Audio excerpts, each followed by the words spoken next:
I would like to dedicate my utmost gratitude to His Majesty the 4th Rugalpo and His Majesty the 5th Rugalpo for their blessings, the Jung Drasung for their continuous protection, the divine support I have been getting, and all the prayers and good wishes of our Bhutanese citizens and emotional support from my family. I am Lieutenant Jigme Pelden Dorji from the Royal Bhutan Army. I am 24 years old and I am from Chukha, Bunahal. If I talk about what inspired me for this expedition, in 2022, I have participated in Delhi International Horse Riding Competition and I have bagged the Best Rider Trophy. That time when I waved our national flag on the foreign soil, I had immense pride, and from that day onwards I have been really motivated to take up challenges. When I was in Delhi International Horse Show, after bagging the Best Rider Trophy, I was congratulated by many people.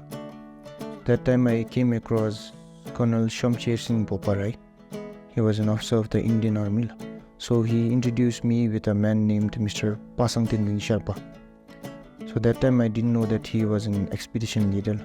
So he casually invited me for future expeditions and I agreed, and we exchanged our contact informations. After I got commissioned and when I was back in Bhutan, I've got a mail from the Pioneer Adventures. When I read the mail, it was an invitation letter to inviting me for the Mount Everest Expedition 2024. So I made some research, I've done some research, and I have asked my friends, those who are into hiking. So after around 1 to 2 months, I thought that it was a worthy pursuit for myself as well as to the professional level. Then I started making the documentations for the expedition.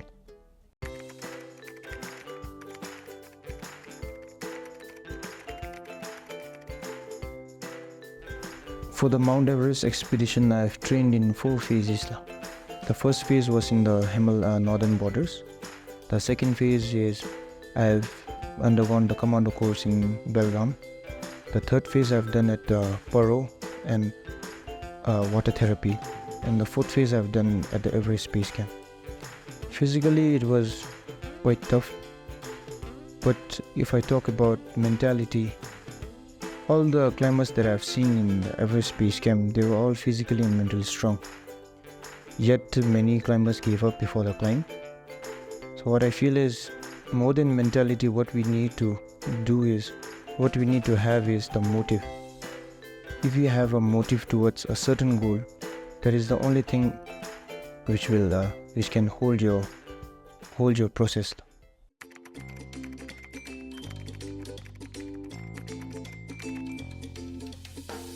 Well, when I was undergoing my training for the Everest expedition, hydrotherapy was really difficult for me, because when I was making a schedule for the training, I have made 10 minutes hydrotherapy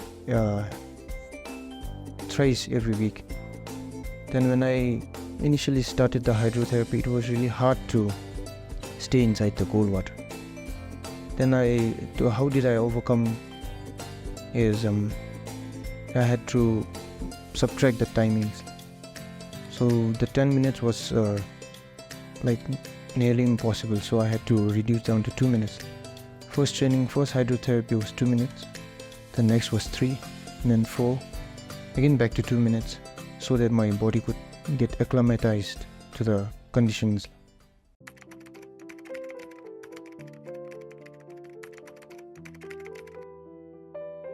The Everest expedition initially starts from Lukla. When I first set foot on Lukla, to be honest, I thought that whether I'll come back alive or not, because it is like a challenge between life and death.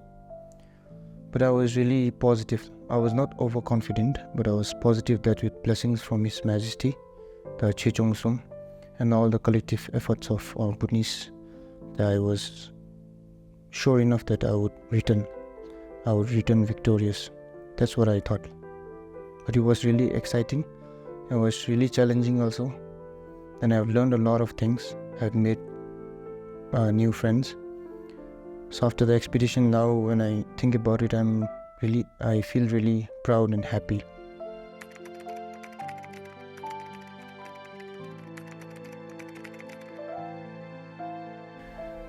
I have a short story about this. When I reached Camp 4, that's also known as South Col, it's 7,900 meters, I told my guide that I should give up. And I should give up and go back. Because I didn't eat for days that time, only surviving on hot water. I took some chocolates with me, around 2 to 3 kgs of chocolates, jellies and all, but they were all frozen. So I told my guide that I was really finished, physically and mentally exhausted. Then my guide was quite angry and he told me that, look around. You see so many old climbers to you. You are very young and you are in the army. Other climbers, they have come with their own expenses, but you are representing your country. And he told me that giving up on South Col is like committing suicide. My guide Chakra Rai. Then from Camp 3 we started in morning 7 to 7:30 and reached Camp 4 at night 6:30 in the evening of 6:30. And just after 2 hours of rest we started the final push at 8:40 without sleeping, and we have hit the summit on 9:30. The command and control of my guide motivated me a lot. If it was a different person, then I would have given up.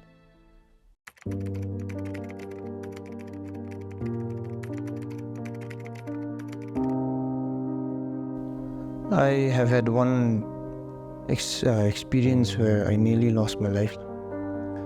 So that was just above the Hillary in the dead zone. It was about just 45 minutes below the summit. The elevation was around 8,800 meters.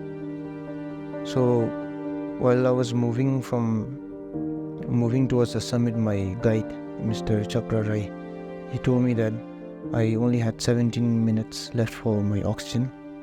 So he told me to change it so that on the summit you don't have to waste your time. I agreed on him, and we took extra oxygen cylinders. So he said, I'll change your oxygen right now.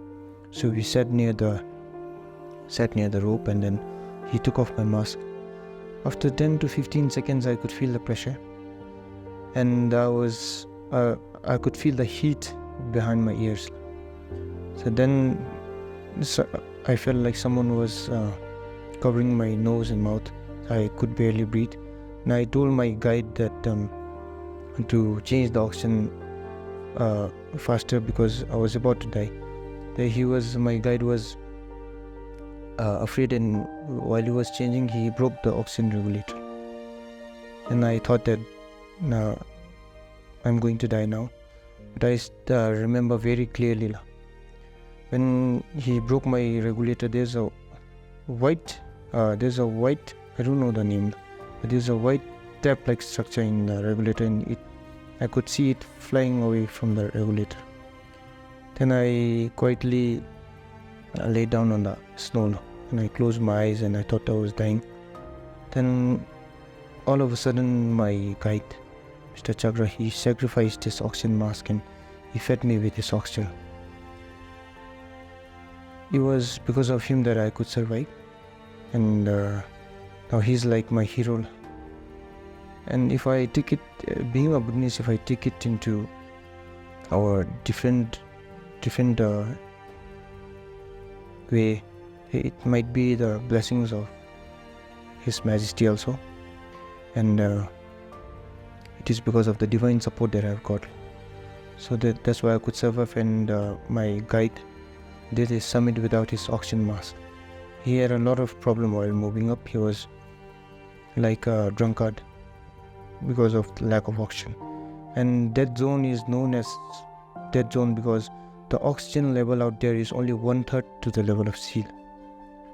And that was the most dangerous experience I have faced.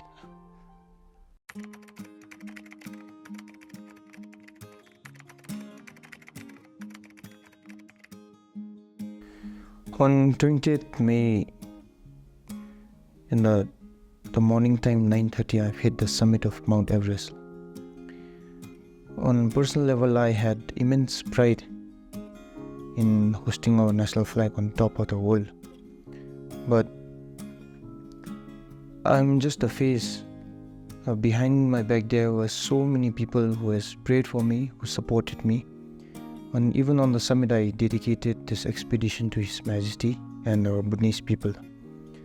It is not just a personal milestone, but all the collective efforts of our Bhutanese people. So when I hit the summit, I felt like not only me, but all the Bhutanese, we did it together. The credit just not only goes to me, but to all the Bhutanese for their prayers and well wishes. Because though I was the one who went up, but there were so many supporting factors. The emotional support from my family, well wishes from the Bhutanese people, the blessings of our monarchs, the divine support, the spiritual support that I've got. So I would like to take all into consideration and equally give credits to all the Bhutanese people. So it is a collective effort and we all did it together. But on the personal level, when I was on the summit, I was really proud and satisfied. Though I couldn't see the view because when I entered from the south summit, the weather changed. Above 6,000 meters, the weather can change at any period of time. So it was really windy. Just after I entered the south summit, the weather changed. It was really windy and I couldn't see the view of the world from the top. So even in the videos, as you can see that we cannot see the view from the top. It was really windy. It's quite cold. It was negative 36 degrees Celsius when I was on the summit.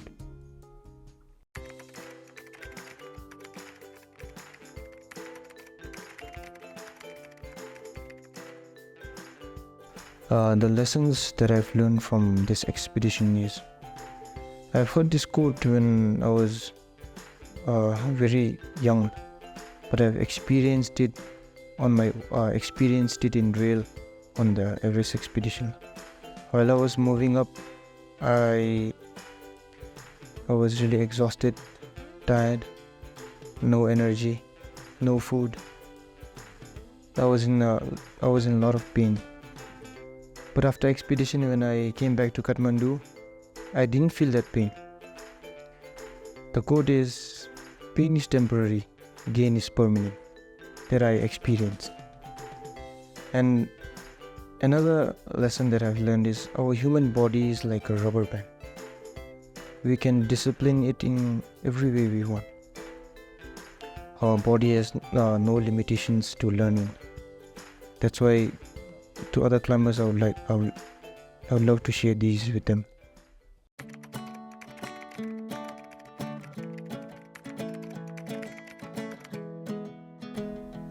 If I tell you about the stories of my journey, my summit date was actually on 21st May, but I have hit the summit on 20th May. From the Everest summit starts from 19th May till the 28th of May, because the 29th of May is the Everest day. So when so many climbers, we started together at the same day on 17th night. I just stayed one night in each and every camp, so I made it to the summit on 20th May. And on the summit there were only 9 to 10 people. Now I was the first one from my company to reach the summit of Mount Everest. The next day, while I was returning, I could see so many climbers lined up in the traffic. Have I been going for the summit on 21st, then I would have been in a big problem because of the oxygen. There was so many traffic, and if I include my oxygen story with 21st May queue, then I would have been in a big problem. So luck is also needed. Like even when we crossed the Khumbu Ice Fall, the Khumbu Ice Fall is the most dangerous part of the Everest expedition. The Khumbu Ice Fall, the ice are really huge, gigantic. It looks like it can fall down anytime. High chances of avalanche, but we cannot do anything. We just have to leave them on luck. While I was crossing the Khumbu icefall, my guide told me that we have to move fast from here because this ice can fall anytime. But to move fast, because of the altitude, we cannot move fast. We don't use oxygen till Camp 3. So we cannot move fast at that altitude. And if we go slow, the ice might fall anytime. So we just have to leave it on luck. If luck favors, I will cross this. If luck doesn't, then the ice will fall. So luck is also needed.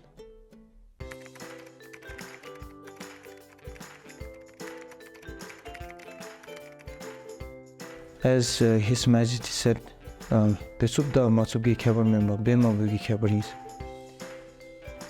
Like, it takes a lot of patience to conquer something, or to dream big, or to execute something that you want. And in each and every goal, from my personal experience, they are divided into phases. Many people try, but they give up from first phase or second phase. But if you keep on pushing, then there are no limitations to what you can achieve. So I'd like to, it's not even an advice, but I would like to share something personal, and that is, we as a Bhutanese can do anything and achieve anything.